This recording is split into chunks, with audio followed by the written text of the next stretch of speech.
Hello there, everyone, and welcome to Ebony's Bookshelf Chat, Author Edition. And I'm your host, Ebony. This is where stories are more than pages, they're an experience. The authors behind the pen make us feel the love, the healing, tension, and passion, but most of all, they make us feel seen. These stories shape our culture, they build connection, and remind us that our voices deserve to be heard. So, joining me today is none other than Banger at the Banger, Miss LB Gaines. Okay. Thank She is you. yes, that's what you've been doing. Banger after banger. I said you had them tucked. You had them tucked. Yeah, I know it. I knew it. So y'all, she is a creative writing and English professor whose stories are like pieces of art that you want to hang in your home. Okay. Her Black Love is exactly how she describes it. It is romance that hits like 90s R&B because her playlists are the truth. Okay? There's some mess, there's fun, there's honesty, and everything else in between. And I'm so happy that you're here, and I cannot wait to talk to you today about your newest release. So thank you. I'm so happy to have you. Thank you for having me. Let me just say, this feels really surreal because when I put my very first release out there, you sign up to be an ARC reader. So I feel like you've Hmm. been with me since the Yeah. very beginning.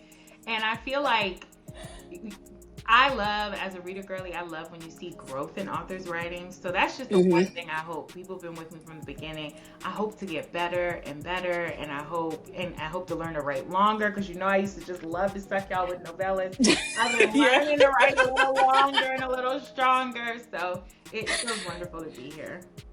Yeah, I'm very happy. And like, even though I remember when I first read 3 Months in the Crowd, and I was talking to OG, I think you me and her were talking, and I was like, girl, I said, I know the book was a novella, but it felt so full. Like I was full. Like I had to think, wait a minute, this wasn't a full length? No. I said, now see, that's how you do it. That's how you deliver a goddamn book. And I was like, oh, I'm so in, and I'm so glad that I've been on this journey from the beginning. I'm so happy that I was a part of your art team from the jump. And I'm so glad that people are getting into your work because it is absolutely amazing. Thank you. And yeah, so before we get into that, like I said, I got some game questions. Some of these you might pop me, and it's okay. I'll go to timeout. Okay. But I love you. Okay. Just know that. Okay. So first, would you be an English professor? What is your biggest pet peeve? Is it two, two, and two, or there, and there that people don't know the difference between? Oh, okay. So you gave me an option. I would say and there is a bigger pet peeve than two and two. But more than that, my biggest pet peeve is the whole impact. I'm sorry, is the whole effect versus effect. And so I tell my students just use Oh, impact. If you don't know which one is correct, it automatically makes you sound less intelligent to use it incorrectly. So my trick for them is use impact. And there's been a few mm-hmm, times where I write any time of day, but when I get the most pieces in the middle of the night, like 1, 2 o'clock mm-hmm. in the morning. And so there's times where I'm half sleepy writing a chapter, and even I'm about to use effect, and I'm like, your brain is too tired, just say impact. So I use my own advice. Okay, that's good advice because I never thought of it that way or heard any English professors even describe it in doing it that switch up. Okay, so thank you. Yeah, because people, I'm not an English professor or English major by a long shot, but when I see people get that wrong, I say, my lord. I just, you got it, baby. You got it. Especially when they try to go off on people and be loud and wrong. It's Loud always in the and wrong. clapbacks. Always in the clapbacks on social media. It's like, oh, you thought you ate with that You one, thought but you there's ate so that. many there's so many misspelled words in here. Yeah. Uh-huh. Yeah. Oh, they give me. Okay. So next one, power or snowfall? Ooh, power. Absolute. Okay. And Snowfall is good. Snowfall is really good. But Power Man, yeah. That was really good. Yeah. Yeah. And I know I heard you talk about fantasy. So what kind of fantasy character would you want to be written as? Ooh. Okay. So my favorite fantasy series is by Sarat El-Arifi, the Final Strife series. It's a trilogy. Okay. And essentially it's built on political intrigue where people are identified by what color they bleed. So like almost think a political system. Okay. But there is a character named Honor in that book, and so she is born into royalty, and so she's like doted on as the princess, and she signs up for these trials and hires a coach to teach her, and it's sapphic, so it's amazing. So she ends up falling in love with the coach who's there to teach her. But I love this idea of this heroine who isn't necessarily the strongest physically, but she's strong mentally, and she has a lot of determination. And I love arcs like that. And so it's like, you know, the series was so well done, but her evolution, to see the way she relied on her mind and how relying on her mind ended up helping her outsmart people who were physically stronger than her. I would definitely want to be written into that series as Honor, because I think she was just such a layered FMC. And I love that, especially when a woman is very smart and their mind is like their strongest muscle, as people will say. Yes. I need to get into that. I think I actually have those books on my shelf, and I think they have a audio book to them. Yeah, they do. They're thick. So I remember the first time they sat on my shelf for forever, and I was so intimidated by them. And then I did the whole, you know, people were picking out like TBR jars. I did it, picked the first book, and I was like, oh my, we have bangers on our shelf, right? That just sit there. Yeah, I need to get it together because I have a lot of books on my shelf that have not been read. I'm not proud of that, but I will get to those. I will.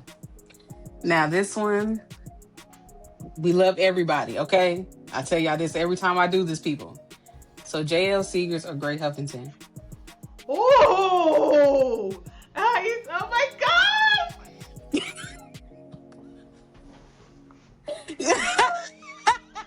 We love everybody. It's just a game, y'all. I have to. It hurt so because I love them both so much. But Gray Huffington, only because I don't know where I would be without her whole Malachi, like the M series. I always call them the M. You know, you have the L's, the M's, you know.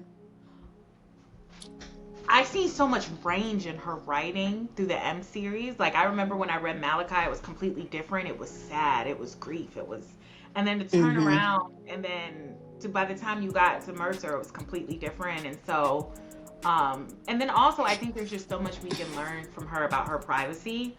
It's hard to keep your privacy. Yeah, and but that wasn't right. That wasn't right. Okay. I know I said she gonna give me one of these. I'm gonna go to time out of one of these. Now, the last question for this game round is, what song at this moment in your life will be the soundtrack to your life? The soundtrack to my life. Because I'm like, I know you love a good playlist, but what song would be oh my goodness the soundtrack of your life right now? That's so hard. Because I feel like, honestly, I don't live in the present. Even though I know new music and I listen to new music, so many of my songs. I would say because right now I'm in the middle of writing the follow-up to Room 214 San Juan. I'm in the middle of writing Room 214 Philadelphia. And, you know, of course, the playlist comes to me first. And then people are putting me through it, okay? I would say my most played song is Almost Doesn't Count by Brandy. And I know that's such a good song. Right? But it's like, if there's one that's song, such a good one. If there's one song that like is playing through my spirit while I'm writing this, you know, I could give you a sneak peek. It's 4 years later, and she's like, "Why are you pulling up on me now? Like, ugh, who you think you are?" Almost doesn't count. Yeah, okay. That's a good song, though. Like, how dare you? How dare you? I love me some Brandy too, child. So yeah, you made it through that. So now I want to go into your writing and your story, and like I said, you've been dropping banger after banger, and I'm so happy to be a member of the Love Letter Collectors because They're absolutely amazing. Everybody that's in there, and like how we all just we're there for you. We're there for each other, and it has been absolutely amazing being on your team. Um, so I'm so proud of you. I really, really am. So, but before we get into the books, I want to ask, you know, what has been your most rewarding moment since dropping your first book, Ooh. or I would some of? Mm. I would say it was them announcing, that I was going to be a part of Black Romance Book Fest on the date of 3 Months in a Crowd, that was them. I didn't ask them to do it. I thought, if you ever for a second even doubt the level of detail that goes into planning, their team is so solid, and not solid at just planning a Yeah, wonderful event, but their team are readers, right? For them to yeah, know that my mm-hmm, book was coming out, for them to even think like how much that would mean was a big moment, yeah, and I think it means so much more because I had no clue, right? Like yeah, no one knew when we were getting announced. We just knew we were accepted, and so that was just such a cool and surreal moment. And not even because everyone would know that I was going, that was a plus, but because I was there as a reader, a supporter, interviewing other authors, knowing I had a book coming out soon, too embarrassed to talk about it. There's so many people who send me pictures and was like, we were mobbing last year. You said nothing about having a book and did it, nothing. because I'm a reader girly first, and I want people to be able to vibe with my spirit, with my heart Yeah, first. I'm really big on, I don't ever want somebody to feel like I'm trying to sell them something. I feel like yeah, if you pick up an authentic vibe and then you find out later, right, then that I means get so that. much Yep. more than me trying to shove something down your throat, right? Because unfortunately, we Mm-hmm. all have experienced those random people that DM us, read my book, and it's like, you didn't say hi, hello, how you doing? Nothing. Nothing. I don't even know who you are, right? Like, Okay. I'm it's like, strange. So I just never wanted to be that person. And so I think that whole situation was the biggest moment for me in my debut year, because it humbles me to be like, wow, like if you ever, in the words of Beyonce, if you ever feel insignificant, and you have to, you think about just how far you've come just in this yeah. year, in this year span. I remember when I seen that they announced you, I was like, hell yeah. I was so happy for you. And I had so much fun when Kelly came up to me, she was like talking about interviews. I was like, oh yeah, I'm gonna come in there and watch. I'll come in there and watch y'all. She was like, no, I'm interviewing you. I was like, what? I was so excited, girl. I was up there sweating. I was cheesing to the high heavens. I know my cheeks was hurting. I had so much fun with y'all in that room. I was so honored. I couldn't even believe I was so hyped. I was telling everybody, I was like, y'all just got interviewed by y'all. It was so fun. But yeah, I'm so happy that you're gonna be there. It's gonna be a great time. It really is. The energy. Well, you already know how the interview was last year, but now it's gonna be more people. I can't even wait. More I'm probably gonna be like people, this everywhere. more vibes, more events. I'm like, okay, I literally was packing. I'm like, okay, I need an outfit for this just in case this pop up, and Okay. you know, all the things. You need you gotta have your outfits, then you gotta have your outfits for well, what if I change my mind? Or what if this happened? And I tried to tell my dad, I was like, Dad, you don't know what it's like to be a girl. Just leave me alone. So next I wanted to say once again, your writing is literally like art. And I was watching an interview where you said that you had a poetry composition book in high school. So I was wondering, are we all gonna get a sneak peek of that, or are you gonna put out a poetry book? Because I think the people need that. I never really thought too much about it, but why not? I feel like the thing about art is when you write it for you to heal yourself, but there's so many healing parts for other people. Like I 100% wrote 3 Months in a Crowd because I could not figure out the ending to Bulletproof Love. Like imagine blowing through part one really quickly. It took me maybe it took me 4 months to write part one, and then I was stuck in the interlude for 6 months because it was emotional, and then it was I was just stuck. And so originally 3 Months in a Crowd, I was never going to put it out. It was for me, right? It was for me. I read my diaries from my time in Accra, and the amount of people who DM me and tell me they are married to someone who's African, or married to someone who's of a different race, or of the same race but of a different technically ethnicity or country or origin, and how they go through it with their in-laws, or just a lot of the stuff Eliza went through. they were like, this book is so healing. And that's when I was like, who am I to just keep my art to myself? And so Yeah. the more I've been thinking about that, the more I've been thinking about this poetry. I will say that when I was young, I was raw and I put some names in there. So of course I have to go back some There you things, go. you know. And I have so many of them. We're talking about that was my outlet from seventh grade on. So Okay. I think Okay. the hardest part is going to be picking which poems make the cut, if you will. I Yeah. think that's going to be the hardest part. Yeah. Well, whenever you put that out, I cannot wait to read and add it to my shelf. Hmm.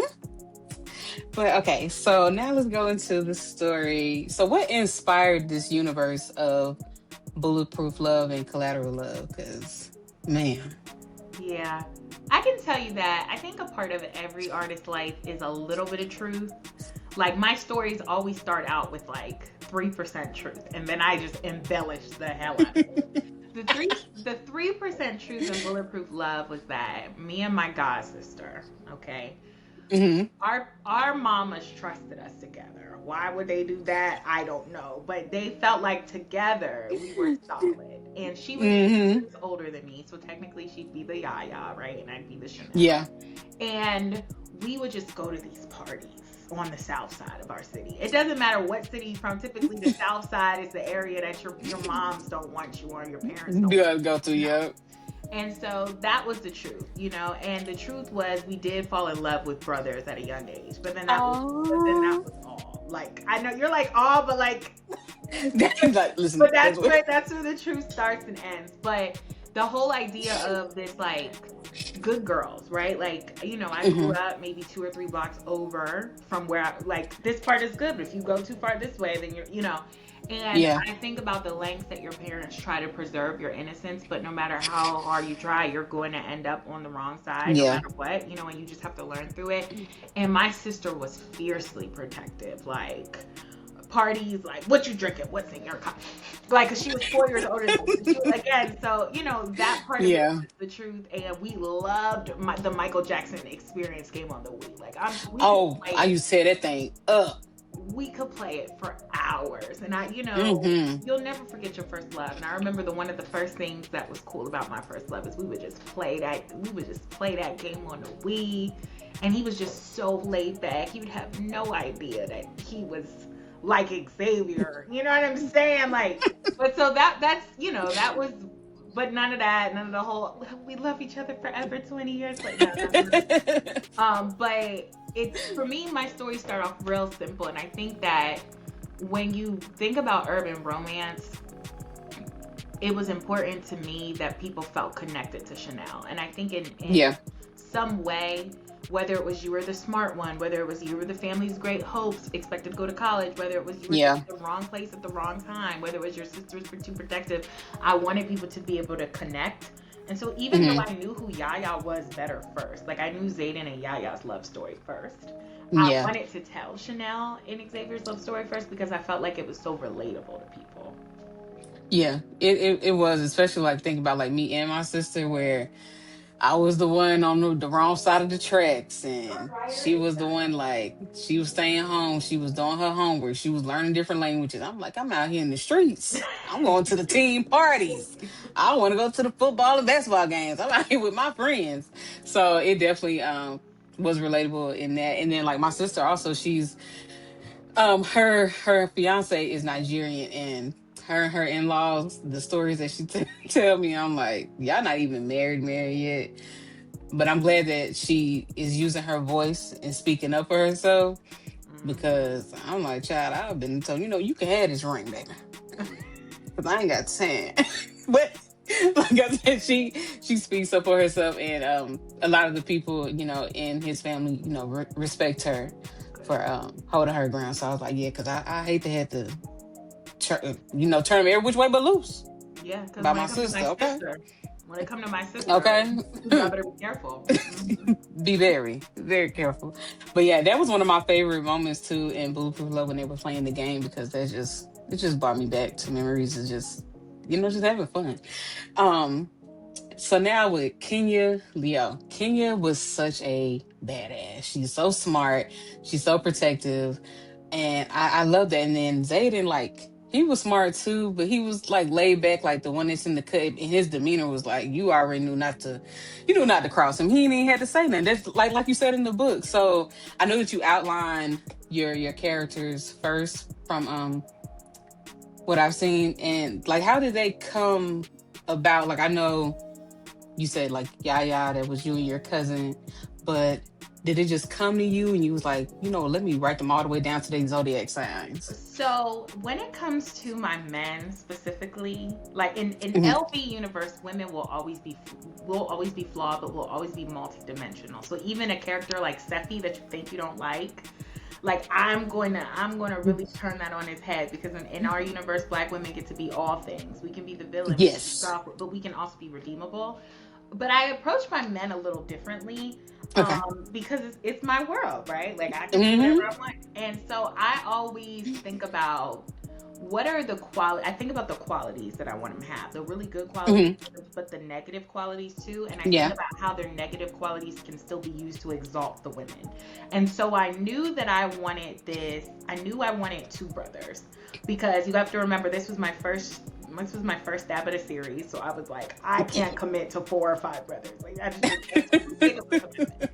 But I knew I wanted two brothers, and I knew that I Hmm. wanted the older one to be ruthless. Like I knew that I wanted Zayden to be like, okay, Xavier, stop playing around with your food, pal. Like, no, stop playing. Yeah. And I knew that I wanted the type of relationship that through thick or thin they were going to be there for one another. And Yeah. I knew that I wanted them to fall in love with sisters. But I knew that so it didn't feel cliche. I needed both brothers to have distinctive personalities, just like both sisters had distinctive personalities. Yep. And then I inserted their zodiac signs and all of that. I would say that it was harder to map out Zayden. It was harder to map out, Okay. like Xavier was going to be the lover boy for sure, hands down. But Yes, I love him. I also didn't want people to confuse being powerful and being ruthless with being misogynist, right? Like Yeah. most men who take on leadership positions like that, they the women bow to them, and I'm like, no, no, no. He's going to allow Kenya to be the Can you? front, and the way he's going to exert his love for her is he is going to just be slaying people in the middle of the night. Oh, you touched her? You gotta Out. go. You took her on a Yep. date? Out of here. I'm gonna have to He was break your not rule. playing. You're gonna have to He was transfer. not playing. You're gonna Yo, have to I was cracking up. I said, now you know to keep your hands to yourself. Don't you put your hands on know, that girl. and I thought about the backdrop of college.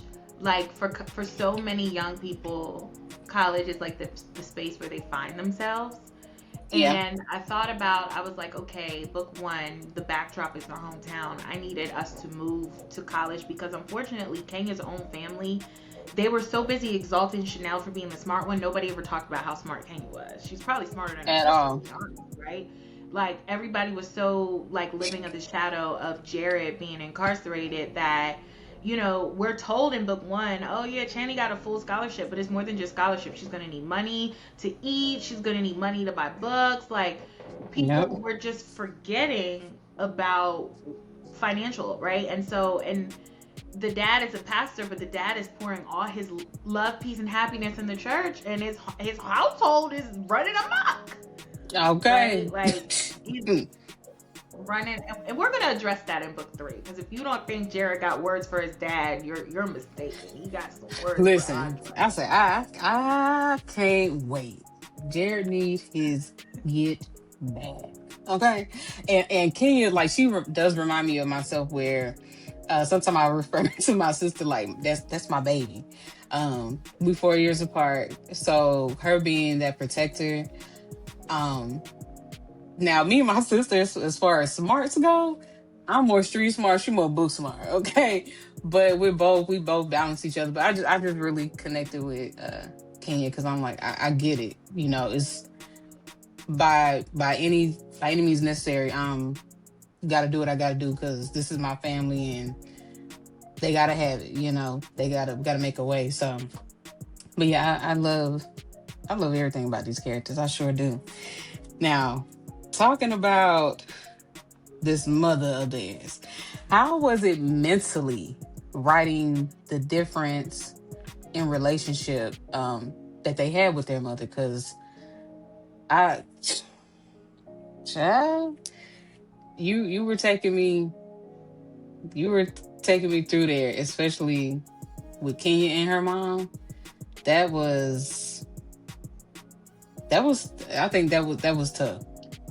So I just want to know, like, how was it writing the relationship that they both had with their mom? Because it was different. It was different, you know. Like, Yeah. so did you feel like it was mentally draining or tough at any point? It it's always draining to write an evil character. Always. True. Always. Especially when the Especially if you're not evil an evil character. person. Right. But especially when the evil character is a woman and a mother figure. So I have a really close relationship with my mom, but I have friends who don't necessarily, right? And so I think that was Yeah. the hardest part. Like when you grow up and you have friends in high school or in college or whatever, and they're telling you these god awful stories of some of the stuff they go through with their mom, and then it gets even stranger when you can be friends with sisters and they have the same mom and they have two different relationships with their mom. And so the amount of time I would see like one being favored over the other, and it would be for things like skin tone or things like this sister's heavier and they don't dress the way their mom thinks that they should dress. And so Yeah.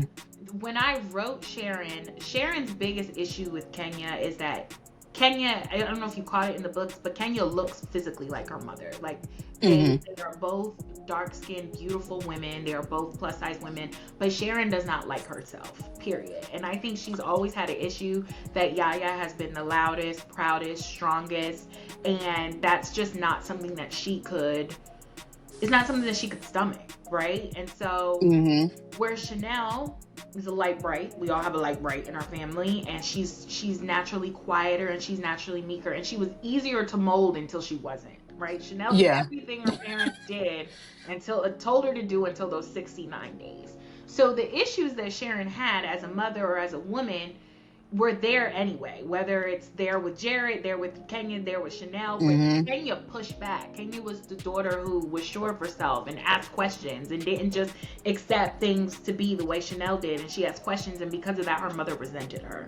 And so, we find out, this will be a little bit of a spoiler, but we find out that one of the reasons Sharon doesn't like her so much is because Kenya went and started running a whole operation with Cherry and was messing it up because her side man was there. He was running drugs.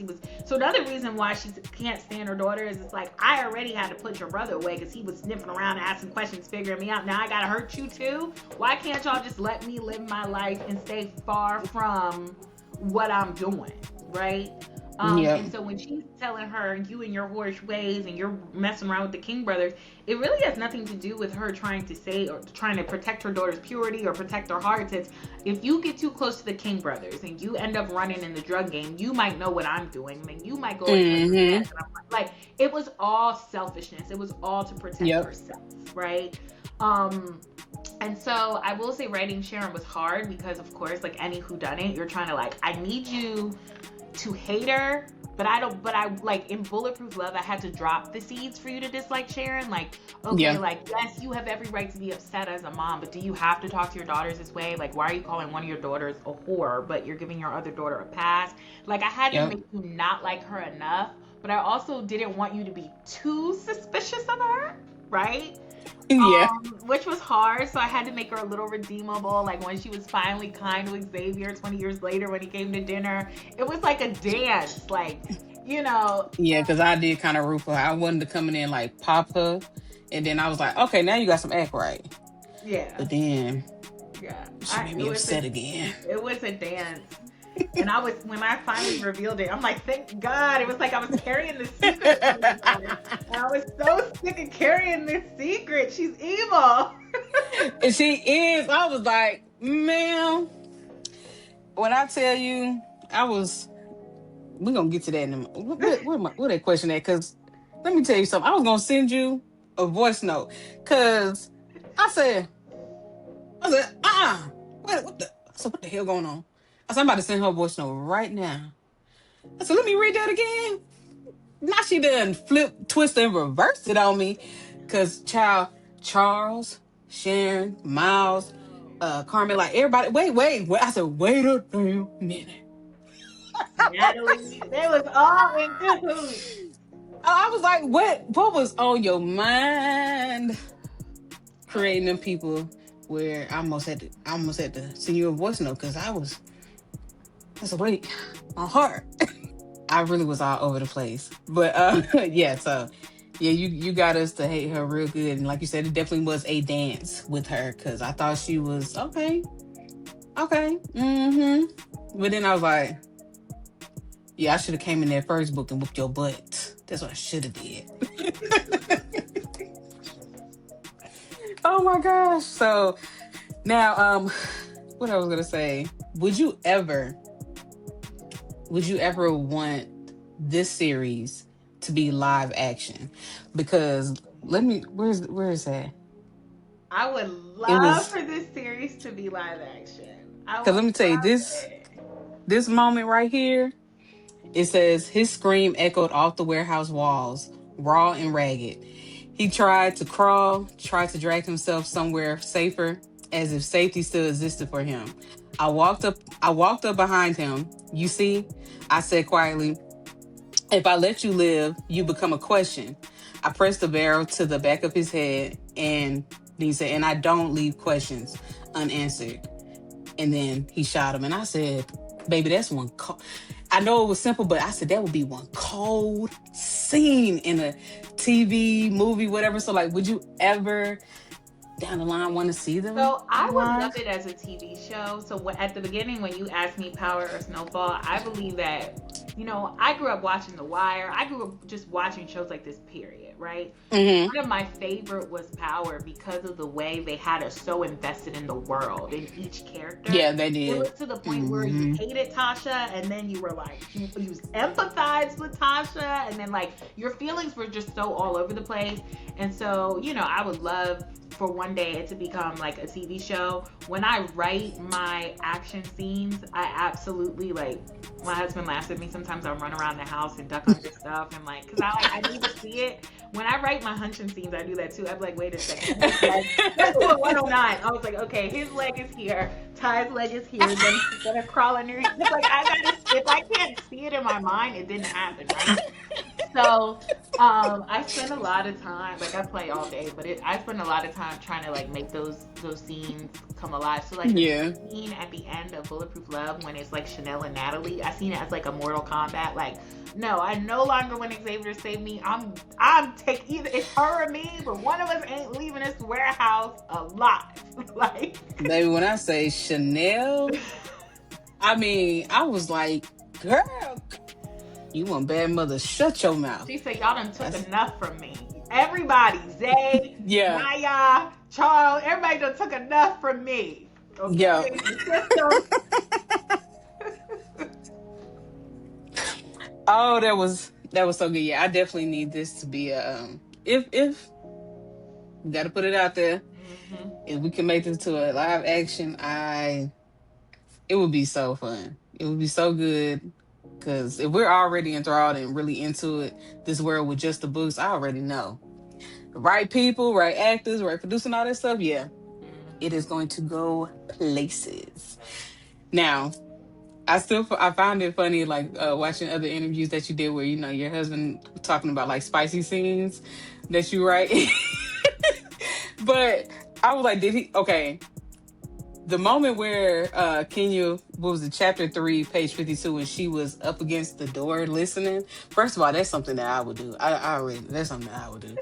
I said, girl, get away from that man, though, but stay right there. Get away from that, but stay I right want there. to hear it. I need to hear what it I- sounds like. Yeah. Like, how fun was that writing that? What did your husband say? So I want you to know that he did read Bulletproof Love and he read Room 214. Room 214. Okay, he read Bulletproof Love first, right? As I was writing it, he read 3 Months in a Cry. But when he got to Room 214, he was like, am I married to a corn star? Like, I think Room 214 really spooked him, right? Like, because he used to be my editor, okay? But Uh-huh. he's a fabulous editor, but the problem is he takes too long. It takes him this is serious. It takes him 12 weeks to read a novella, and I'm just because he's not a reader, and I'm just like, sir, the way Gotcha. I'm turning books out, I had to replace him, unfortunately. Yeah. But Unfortunately. after Room 214, he asked me to read him 109, and so I read it. I read him I a was just about chapter to a ask night about that. before bed, and he was like, wow.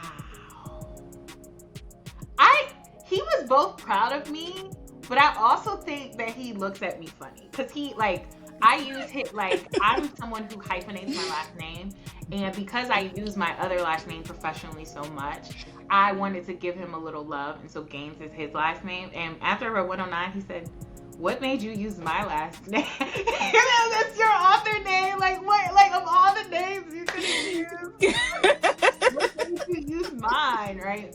But now I don't. He didn't read Collateral, or at least he didn't read the spicy scenes in Collateral Love. I think it's a little too much for him, but that's his problem, not mine. I'm about to say this. I was just about to say because 109. If he's talking about saying one, I was like 109. Yeah, I know he had to. I was I know he had to be looking at you like. biggest shout out to the people who narrate my stuff, because I was like having a hard time reading it out loud. And I told Harper Wilde and Winston James are doing 109. Love them.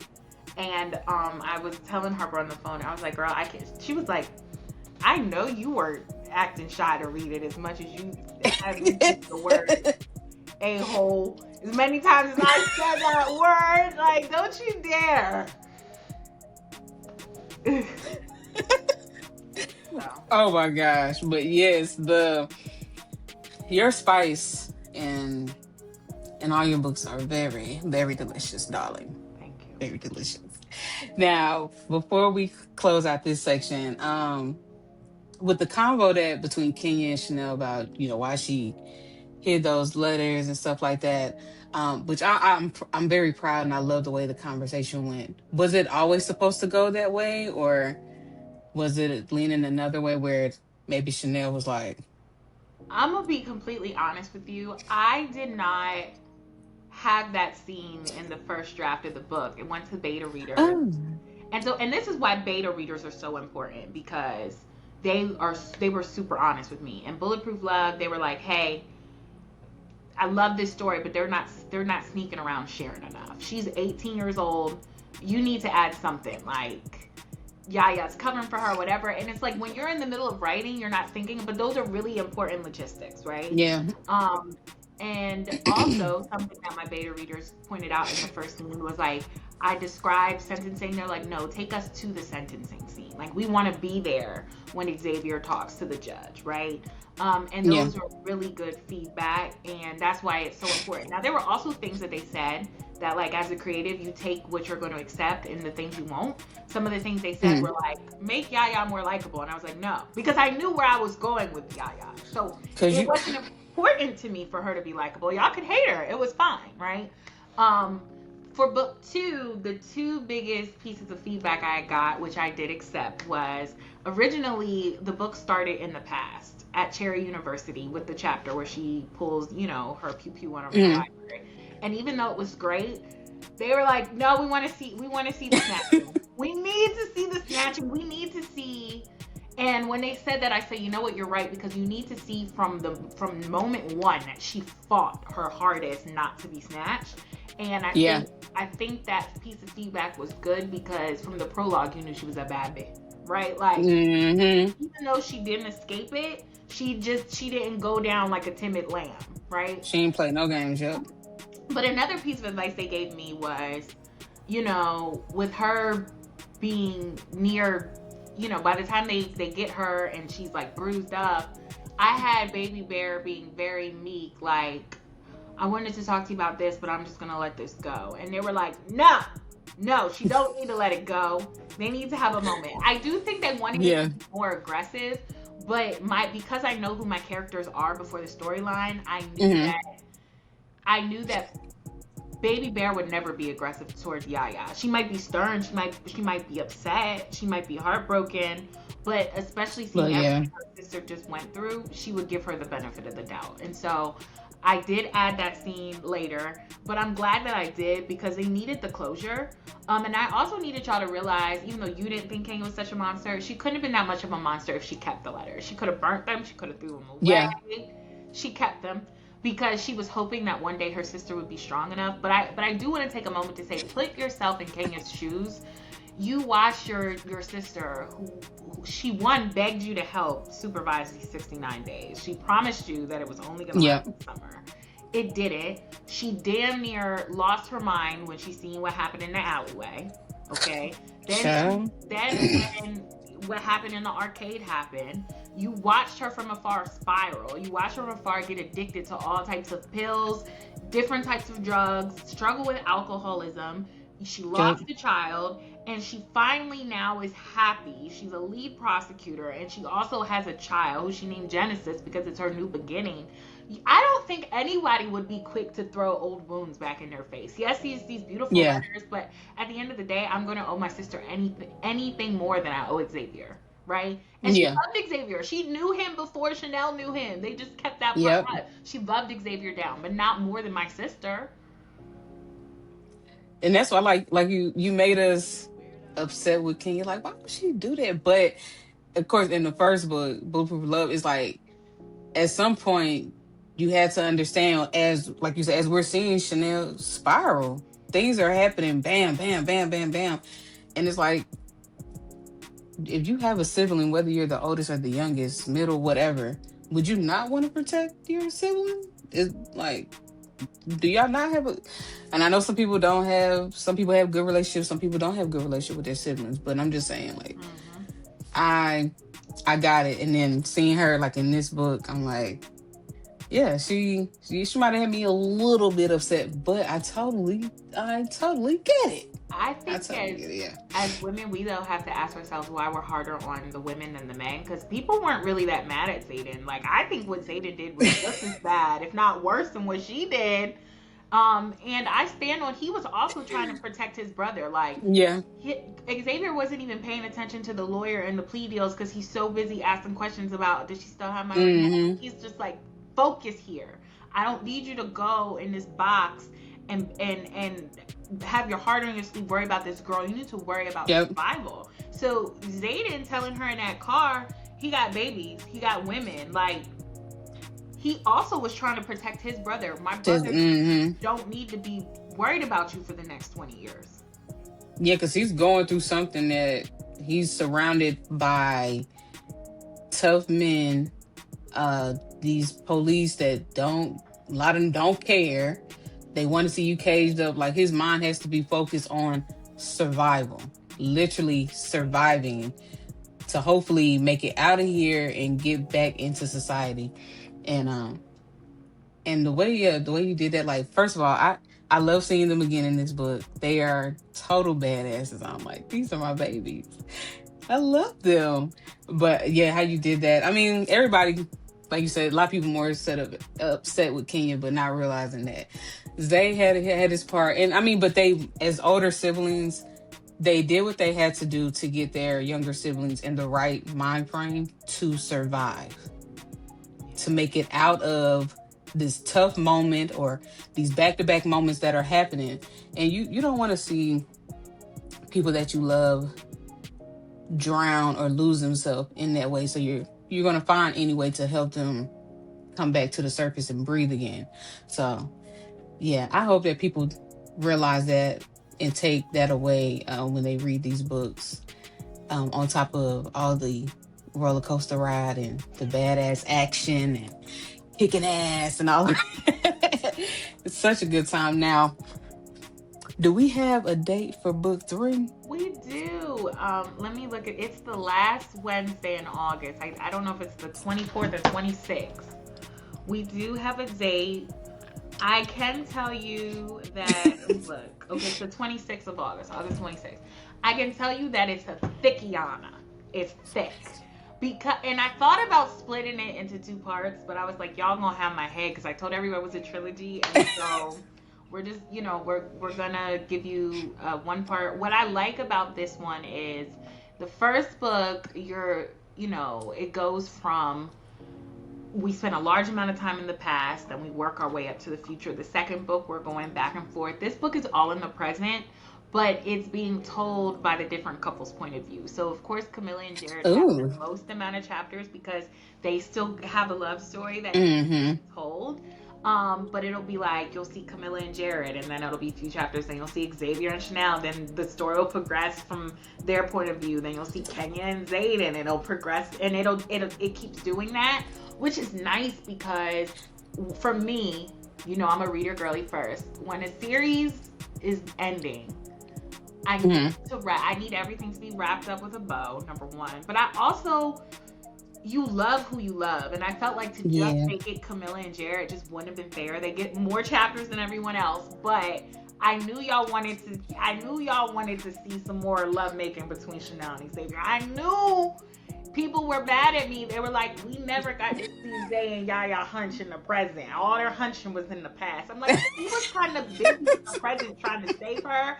How is it to hunch with her broken rib? Okay. How? For real though, because I mean, but the back and forth was done so amazingly. I loved learning, going on that journey with them.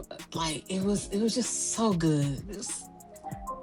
Because sometimes when people go back and forth, sometimes it gets confusing, but it was just perfect. Like, I think it also has something to do not only with your writing style, but like how you name your chapters and put us in that moment so we can get ready.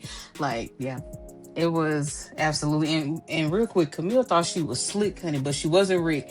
I said, you over there getting ready for that man, looking all cute. I see you, girl. I see you, girl. You ain't slick. I see you. We were So I was so focused on them that we didn't even think for a second that Camilla been holding baby now. She been writing, been calling Jared Bear, right? Like, she been. I was, oh, okay, girl. I like it. So yeah, I cannot wait to dive into, because I know that Jared definitely has he got some stuff on his chest. He got to get that up off of him. I'm excited. So now we are done with that. So now some bookshelf questions real quick. What couple from your books would you and your husband go on a double date with? Oh. From any of your books. Any of the books. I got them all sitting right here. I'm going to go with the couple that I had the most fun writing. And that is Journey and Ronan. I think we'd have a good time. My husband liked to drink. And so I could see us having a good time trying the tequilas with them. I think that I love a tequila. I think that what was nice about Ronan and Journey was that he was very, like, the way they got together was very messy, but he was very unapologetically about her. Like, this is my baby. And, period. And I think about the type of men my husband hangs out with. He hangs out with men that are very sure about their mate, their person. And I think we would have a good time. And I think we could both vibe about having, like, very strong meemaws and grandmoms that's always in our business. Yeah. All right. Next question. Besides your urban fiction books, what is one of your favorite ones that you own? Ooh, yeah. So one of my favorite of all time is There's Still Beauty in the Street Love series by Elle Kaysen. I know a lot of people know Demon's Dream, which of course is a classic, but she has the brothers. There's 3 of them, and they each have a book, and then their sister also gets a book too. And I love that element because a trope that I am a sucker for is the whole, like, hiding from your big brother. And I know people don't really like that. Like, when a big brother's friend falls in love with the little sister. Some people don't like that, but I think because I grew up with 2 brothers that were 15 and 20 years older than me, it was very realistic. And there's something about when, a man is not afraid of your brothers, right? Like, he knows your brothers are already him. So he knows he has to come strong. But I love that series. It also just recently just came to audio, and so I'm excited to re-experience it again on audio. And I do have those books on my shelf. I was just talking with a couple of friends, like, everybody knows Demon's Dream, but I'm like, I got some other books on my shelf. I was like, yeah, I got that series. I'm like, I need to get into it They're real good. because I heard that they were good. So yeah, And it I would starts definitely, with a now good they're on old audio. it starts with a good old urban snatching. I love when a girl is snatched up and she don't think she want to be there, but then all of a sudden she's like, "Oh, I'll stay." Oh, I I'll love it here. stay. Okay, because yes, snatch me and make me want to stay here. Treat me Yeah. like a princess. Okay, I'm definitely going to get into that. Now, 3 books from your shelf that you can choose to take with you on a week-long stay anywhere in the world. So, where would you go, and what 3 books would you take with you? Um, where what would I take? I love Jamaica. I'm a sucker for Jamaica. I love everything about it. The don't worry, be happy, how beautiful everything is, seeing my people just so relaxed. Hmm. And I would absolutely take that. And if you're going to a place like that, you gotta take Only for the Week by Natasha Bishop. It's only right. I I was don't make the yes, rules. You gotta take a nice tropical vacation while you're looking out the water and you're reading about Rome. very true. A yacht for her. So definitely. I would also. I'm one of those people who like my husband thinks I'm crazy for this, but you know how like they always do ads for like those tiny houses that are in the middle of nowhere and they're like Oh made yeah. of glass and stuff like that. Now he Hmm. won't ever let me go alone, but all my vacations have to be tropical. Some can be like mountain-esque or more like scenery like that, where it's like you're just unplugging. And if Hmm. I'm going there, I'm taking Ledge by Gray Huffington. I love the book Ledge. It is one of my favorite books she's ever written because the way she wrote about that young lady's disorder in that book, I just felt like there was Okay. so much research done Hmm. about it, and he was so patient and he was so kind. And I think about him a lot. Like when you write MMCs, you have to, in them being who they are, I feel like they're like a mirror to show how special their FMC is. And so I could read that book a million times. So I would take him Ledge to like a scenery specific place. Hmm. And then if I could end out, I love Jessica Cage. Oh, I love Jessica Cage so bad. So bad. And specifically the Demon Boyfriend series Yeah. that she's doing now. I'm so excited to finally read about La Cosa. Which is Yeah. great. Good. I would take that series, or at least the first book, and I would take that just to like a girls trip weekend. Like you can catch me like the last girls trip I was at. I was actually in Atlanta with my friend. She was having a party, and you could find me getting ready for the club, for the hookah, wherever we're going, with an audiobook playing as I'm getting ready. Everybody else is listening to Hmm. music, and I'm like booty juice on the chair. Hey, like that's just my thing. Now, matter of fact, when you bring up Atlanta, you're not moving here no time soon. Listen, we're supposed to be moving. We are between the Atlanta area and the Charlotte area. Okay, And it's the not reason too for bad that to is drive we neither. have so much family in North Carolina, and so we currently live in Pennsylvania where we have no family. So like, if I need a break, oh, it's you go take a break. If he needs a break, you go take a break. We hardly ever get Hmm. together. So that's our only hesitation when moving to Atlanta, because it's like friends love you and friends will help, but like I want to be outside with my friends, not asking my friends to Yeah. watch my kid, right? Like I want to. Yeah. Yeah. Yeah. So it probably will end up being North Carolina, but honestly, he's barred in almost all of the states, and so it's going to be like, where's the best job? Because with my job, I'm a Yeah. professor. A lot of my classes are moving to being virtual, so I can be wherever. Yeah. Okay. Well, listen, that means you're getting closer We're getting to us Atlanta people. And I love that. I love closer. that. Now that we are at the end, I appreciate you, but I got one last question. Do you have any questions for me? Ooh. I guess my question is, I feel like I already know what your favorite book of mine is. I feel like I know. I think it's 14 and 1. I think that's your favorite.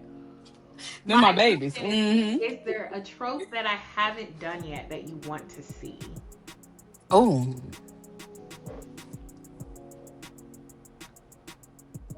Hmm. Because I mean, she did get snatched up. Like Kenya did get snatched up, but I mean, that was kidnapping in that kind of form. But like a kidnapping romance. You gonna see it. I already wrote it. Okay. You'll see it. Oh, okay. Well then, because I realized I think I want to be kidnapped. So what you want to see is like a Beauty and the Beast retelling, where she want to Okay. stay, where she got like everything she need in that castle. Yeah, Hmm. I wrote it. Okay. I wrote it. Yeah. Okay. I'm ready to read. It's my first trad release in 2027 under Black Fantasy Media. I wrote it. Yeah. Okay. Yep. I'm excited. I'm gonna be seated and ready to read it. You'll see it. I had a great time, and it's a standalone. Oh, okay. But I had a good time writing it. I really did. All right. Well, I'm glad to hear it. Like, I'm gonna be seated and ready to read it. Do you have any more questions? Just asking for me. No, I've had a great time. Thank you. Thank you. All the gratitude. Thank you for being with me from the beginning. Thank you for interviewing me. Thank you for being a love letter collector. Thank you for telling people try this new author, because I know there's 1,000,001 books on our TBR. I know how hard it is to buy a new author, because heck, even when I'm in a slump, I'm like, oh, let me go to one of my good old, favorites. I've been trying to retrain myself. Yes, it's okay to go back to the authors you love. They're always going to be there. They're like a safety blanket. But every once in a while, try someone new, because you never know. You know. Yep, because like you said, I mean, we got Kindle Unlimited. You got all these books on our shelves. You got the library. You got Hoopla. You got Audible. So I mean, the authors are all around. And even like with the Bray event, learning about new authors that way. But like, you're right, because we do have our comfort authors, but finding somebody new is dope. And that's like, even at Black Romance, I even pre-order books from authors that I never even heard of. I was just going through Baventi, and I was like, okay, let me see what books they got. And I said, you know what? I'm gonna support them, because we appreciate why not? I might find a new favorite book, Yep. new favorite author to add to my list. But yeah, I love that. But all of your links, I'm gonna have it down below so y'all can go follow her and support her and read. I'm telling y'all, it's banger after banger. It's banger after banger. And I'm just so thankful for you being here. Is there anything else you want to tell the people? I would just say, catch me outside if you're going to be at events. I'll be at Black Romance Book Fest, of course, at the end of this month. I will also be at Rep Your City in Dayton, Ohio, June 25th and 26th. I will then end my year being at Boots on the Ground in Houston I need to in November. I believe that's November 5th and 6th weekend. So if you're going to be outside, catch me. If not, I'm going to be outside all 2027 too. So yeah. We outside in these book streets, as I like to call them, because listen, that's when we out here. We're making hot girls with hotter books, okay? But yeah, thank y'all for watching. We have come to the end of the episode. It was such a pleasure having you here. And y'all stay around for some other interviews. Bye. Thank you. Thanks for having me.